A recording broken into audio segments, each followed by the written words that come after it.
Hello friends, इस welding set में आप लोगों को देखने को मिलेगा कि 3 कार्ड वाला है वेल्डिंग सेट। इसमें क्या किया है कि मोस्ट लोग सभी मिलकर यहाँ पे इसका पूरा वायरिंग काटा हुआ है, और इधर भी आप लोग दिखाते हैं कि वायरिंग किधर कहाँ कहाँ तक काटा हुआ है, और डिस्प्ले का पॉइंट भी काटा हुआ है, वायरिंग वाला वायर वाला, वॉल्यूम वाला वायर वाला भी काटा हुआ है, और बहुत सारी जो है कि वायरें यहाँ पे कटी हुई दिखाई दे रही है आपको। और प्लस में रहा कि यह ट्रांसफार्मर वाला भी वायर कटी हुई है, और यह जो होता है ड्राइव सेक्शन वाला, यह भी वायर कटी हुई है। कटी हुई नहीं मतलब मूस लोगों ने अपना कारनामा किया हुआ है, जो कि यहाँ पर ड्राइव वाला है। तो इसमें मैं कुछ ऐसे ऐसे पॉइंट बताऊंगा जो आपको हेल्पफुल बहुत ज़्यादा होगी पीसीबी को रिपेयरिंग करने में। तो सबसे पहले यहाँ पे जो हमारा होता है डायोड। तो शुरू में क्या होता है, हमारा डायोड ज़्यादा शॉर्ट होता है या ख़राब होता है, तो उससे क्या होता है कि हमारा जो सीरीज लाइट देते हैं तो क्या होता है, ग्लो करने लगता है। फिर उसके बाद आता है हमारा कि कैपेसिटर लीकेज होता है या फिर फटा हुआ होता है, कैपेसिटर समस्या आती है। और ओसी वाला जो समस्या होती है या डायोड लीकेज की वजह से होती है, या फिर कैपेसिटर जो वोल्ट सप्लाई होता है कम आता है, उससे भी ओसी प्रॉब्लम आती है। और यहाँ पे मॉसफेट जो है डैमेज होता है, तब ओसी का समस्या का सामना करना पड़ता है। फिर उसके बाद क्या होता है हमारा यहाँ पे जो IRFZ24 और 9Z24 जो यहाँ पे मॉसफेट लगा हुआ है, एक NPN है एक PNP है, तो यह डैमेज देखने को मिलता है। फिर से यहाँ पे जो होता है 1 ओम या 10 ओम का रेजिस्टेंस यहाँ पे लगा हुआ होता है, 22.2 ओम्स का है ये वाला। तो यह डैमेज देखने को मिलता है हमारा, ये वाला रेजिस्टेंस ज़्यादातर ड्राइव नहीं बनता है, तो यह रेजिस्टेंस डैमेज हमको देखने को मिलता है।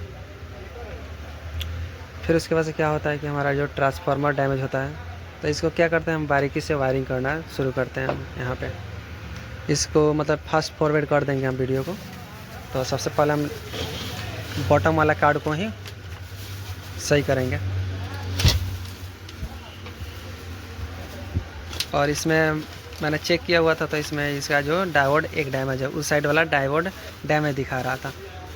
तो डायोड को भी बाहर निकालेंगे, इसका वायरिंग फुल करेंगे हम।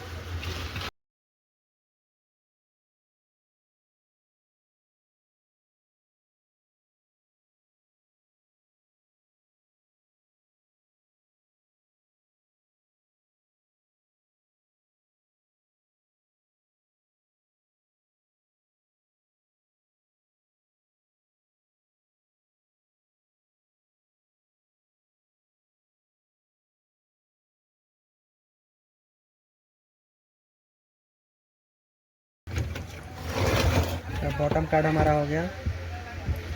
इसमें 2 सेक्शन होता है यहाँ पे।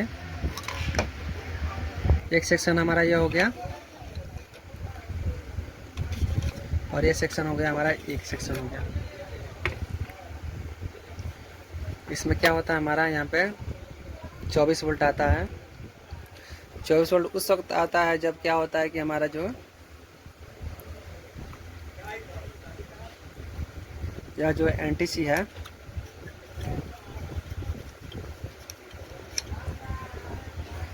यह क्या करता है कि हमारा जो होता है सप्लाई थोड़ा सा क्या होता है दे देता है। यह सप्लाई क्या करता है कि सिर्फ SMPS को ऑन करता है, ये सेक्शन को ऑन नहीं करता है। जब यह सप्लाई दे देता है तो क्या करता है कि SMPS ऑन हो जाता है, तो यहाँ पे 24 वोल्ट आता है। यह 24 वोल्ट आने के बाद क्या होता है, रिले ऑपरेट होता है। तो क्या होता है कि रिले जब ऑपरेट होता है, तब यहाँ पे सप्लाई जो होता है परफेक्ट 340 वोल्ट बनता है, अन्यथा उसके पहले नहीं बनता है। उससे क्या होता है कि हमारा जो होता है, अगर जो कोई आगे शॉर्ट सर्किट आता है तो क्या होता है कि यहीं पे सप्लाई ड्रॉप कर देता है या गर्म होने लगता है। और यहाँ पे क्या होता है कि जब गर्म होने लगता है तो यहाँ पे सप्लाई सर्किट हमारा डैमेज होता है, तो सप्लाई यहाँ पे आउटपुट नहीं होने देता है, रिले को ऑन नहीं होने देता है। तो जब यह थोड़ा सा सप्लाई नहीं होता है, दे देता है, उसके बाद से चेक करता है कि हाँ हमारा जो आगे का सर्किट ओके है, लाइन देना चाहिए या नहीं देना चाहिए। उस कंडीशन में क्या होता है, हमारे पे 24 वोल्ट बनता है। उसके बाद यह रिले ऑन होता है। उसके बाद यहाँ पे जो होता है कैपेसिटर चार्ज होता है, उसके बाद सप्लाई जो होता है हमारा आगे का काम प्रोसेस करता है।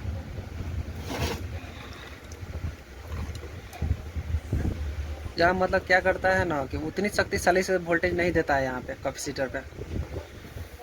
जब इसको पता चलता है कि हाँ बढ़िया से काम कर रहा है, सर्किट आगे शॉर्ट सर्किट नहीं है, तब जाकर इस रिले को ऑन करता है सर्किट। तो यहाँ पे हमको देखने को मिला कि हाँ यहाँ पर डायोड भी लगा हुआ है। डायोड को भी ओपन करेंगे यहाँ पे, क्योंकि सभी का वायर कनेक्शन करना है।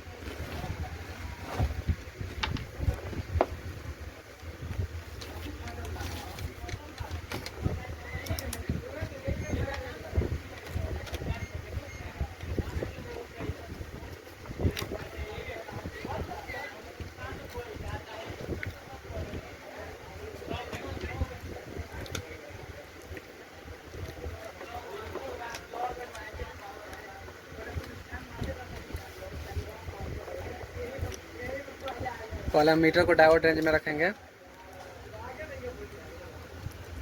इसको चेक करें कोई शॉर्ट तो नहीं दिखा रहा है पॉइंट।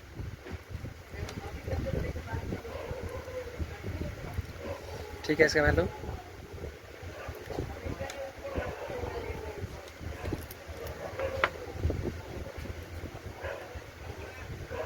ठीक है, वैल्यू ठीक है, ठीक है वैल्यू।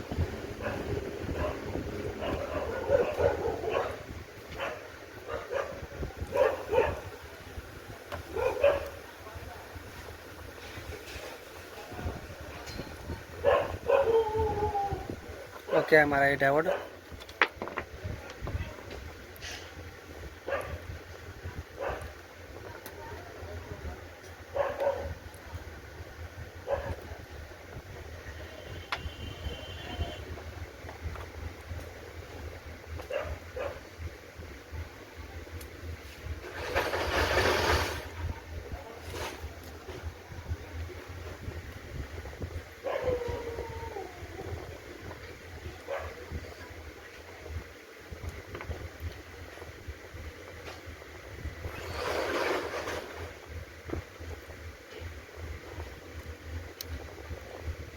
डायोड हमारा ओके है। कहीं से मतलब बजर या बीप की साउंड नहीं देना चाहिए, या डायोड शॉर्ट नहीं दिखाना चाहिए। इस तरह से शॉर्ट दिखा रहा है तो इसका मतलब हमारा डायोड डैमेज है। तो चेक करने का तरीका भी मैं बता देता हूँ इसको।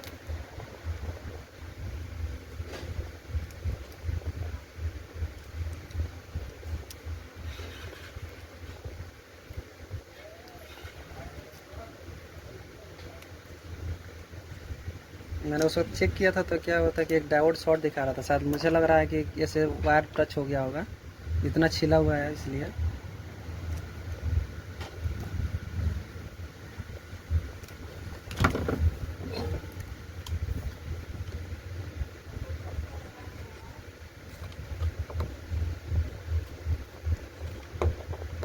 आप सब मैकेनिक ब्री डायोड के बारे में सभी जानते होंगे बढ़िया से।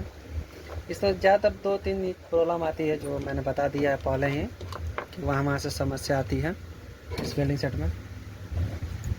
और जो 35-25 IC से जो समस्या आती है,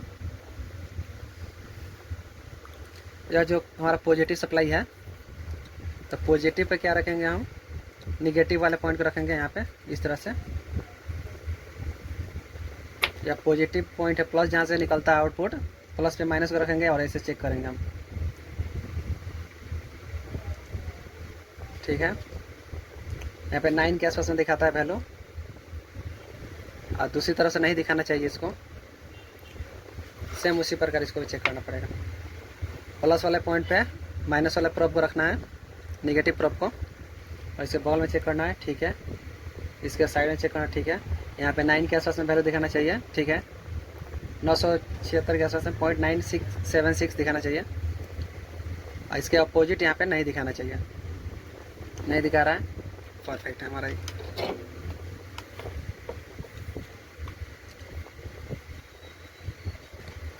वायरिंग करने का भी तरीका होता है कुछ।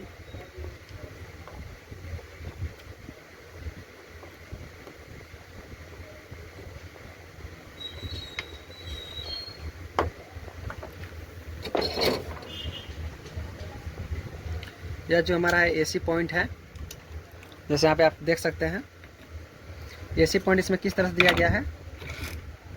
यह वाला पॉजिटिव पॉइंट है, एसी वाला यह हो गया और यह वाला हो गया।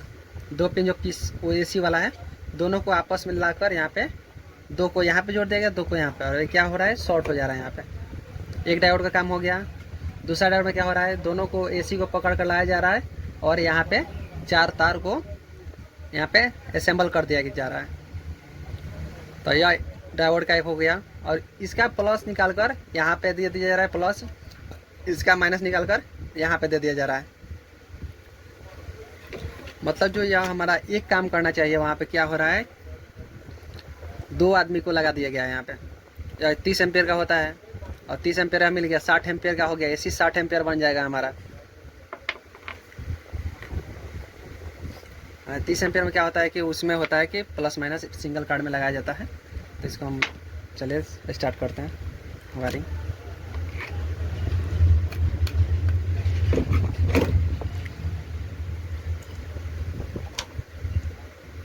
इसका थोड़ा सा इसके डिटेल में नहीं बता पाए। इसका जो काम होता है ना, क्या करता है कि यहाँ पे जो एसी आता है लाइन, उसको ले करके थोड़ा सा सप्लाई देता है। मतलब ऐसे होता है, अगर ये आगे शॉर्ट होगा तो क्या होगा, यह गर्म होने लगेगा। रेजिस्टेंस की भांति, जिस तरह रेजिस्टेंस होता है उसी तरह से क्या होता है, यहाँ पे सप्लाई दे देता है। 220 वोल्ट जो आता है उसको लेकर दे देता है। अगर आगे शॉर्ट होता है तो क्या कर देता है, इसको ब्रेक कर देता है, यहाँ पे यही गर्म होने लगता है और आगे सप्लाई नहीं देता है। उस कंडीशन में क्या होता है, जब यहाँ पे 220 वोल्ट आता है तो यह क्या होता है, 300 के 30 या 40 वोल्ट बन जाता है। और 330 या 40 वोल्ट यहाँ से आउटपुट होता है प्लस माइनस। यह क्या करता है, एसएमपीएस पे जाता है प्लस माइनस। एसएमपीएस पे जाने के बाद क्या होता है, एसएमपीएस ऑन कर देता है। अगर ये शॉर्ट सर्किट रहेगा तो क्या होगा कि गर्म होकर बात ख़त्म कर देगा। अब यही सप्लाई क्या होता है, एसएमपीएस से जाता है, एसएमपीएस से होकर 24 वोल्ट यहाँ पे आता है, उसका से रिले ऑपरेट कराता है। और वह क्या होता है, अब यह तो कम एम्पियर का था, कम वोल्टेज दे रहा था, उतनी ताकत से नहीं दे पा रहा था, तो वो क्या करता है, यह स्विच जो होता है यहाँ से टच हो जाता है, तो यह स्ट्रॉन्ग मजबूत की तरह मजबूती के साथ 220 वोल्ट जो काम करने लगता है हमारा। देखिएगा आप, कोई अगर यह कैपेसिटर फटा हुआ चाहे गर्म होता, फटा हुआ या शॉर्ट रहता है तो यह गर्म होगा।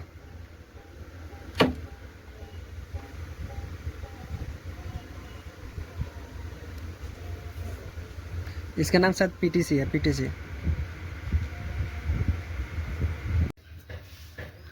इसको मैंने इस तरह से वायर को सॉकेट में जोड़ लिया है, क्योंकि सॉकेट मेरे पास अवेलेबल नहीं था। यहाँ पे जो हमारा है, यह वाला सप्लाई एसी वाला है और एसी वाला है। तो एसी वाला यह 2 पॉइंट हो गया। तो एसी को क्या करेंगे हम, यह पॉजिटिव साइड है, पॉजिटिव के जस्ट बगल में जो होता है, यहाँ पे एसी लिखा हुआ भी है, तो एसी को यहाँ पे इनपुट दे देंगे हम।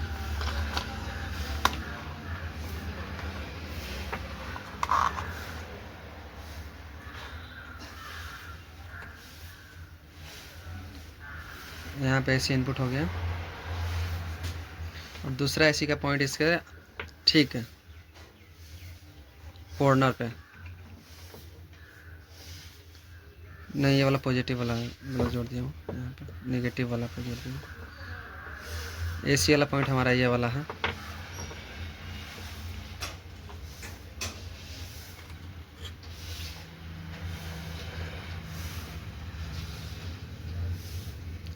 एसी वाला पॉइंट ये हो गया हमारा, एसी लिखा हुआ है। इसके ठीक अपोजिट एसी वाला एक और जोड़ना है तार। यहाँ पे हो गया 2 एसी, दोनों सामान ये पैरेलल में यहाँ पे जुड़ रहा है, आकर आपस में शॉर्ट टच हो रहा है। और ये हमारा पॉजिटिव सप्लाई हो गया, जो कि यहाँ पे दिया हुआ है हमारा।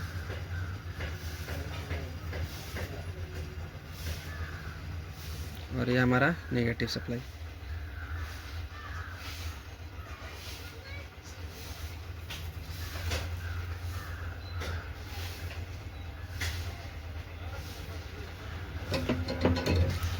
ठीक इसी प्रकार हम इसको भी जोड़ लेंगे।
ढक्कन।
यहाँ पे हो गया, थोड़ा सा एरर दिखा रहा है डिस्प्ले।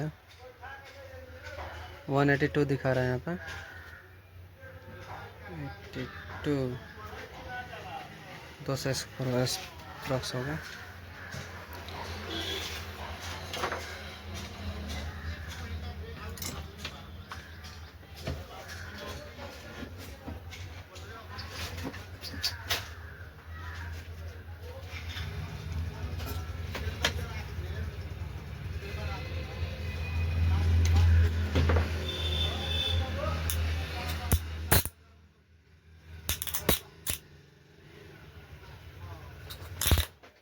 परफेक्ट हो चुका है हमारा।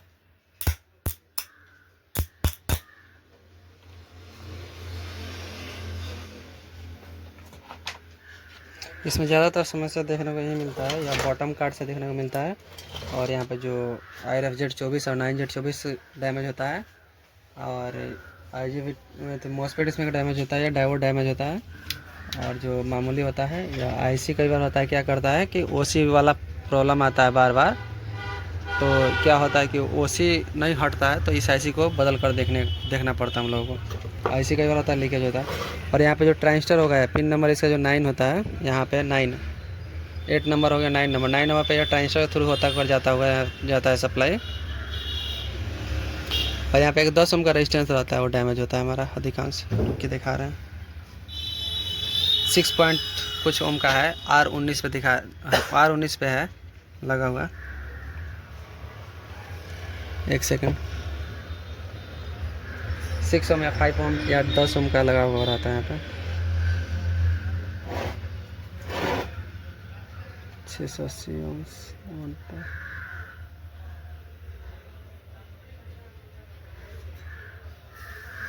नहीं, इसमें नहीं लगा हुआ है। 5 ओम या 6 ओम का होता है, वो डैमेज होता है। Y1 यहाँ पे ट्रांजिस्टर है, NPN ट्रांजिस्टर है दोनों। और ये वाला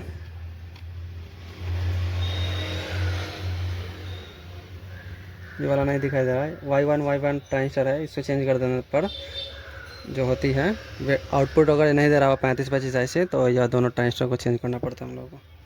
और नहीं तो 9Z24 से समस्या आती है, नहीं तो यहाँ पे 10 ओम का रेजिस्टेंस होता है, उससे समस्या आती है। वैसे में 5 ओम या 6 ओम का रेजिस्टेंस लगाया होता है। इस जो ट्रांजिस्टर का है, एमीटर के आसपास, एमीटर पे पिन पे लगाया रहता है। तो ज़्यादा कुछ नहीं है इसमें, इतने ही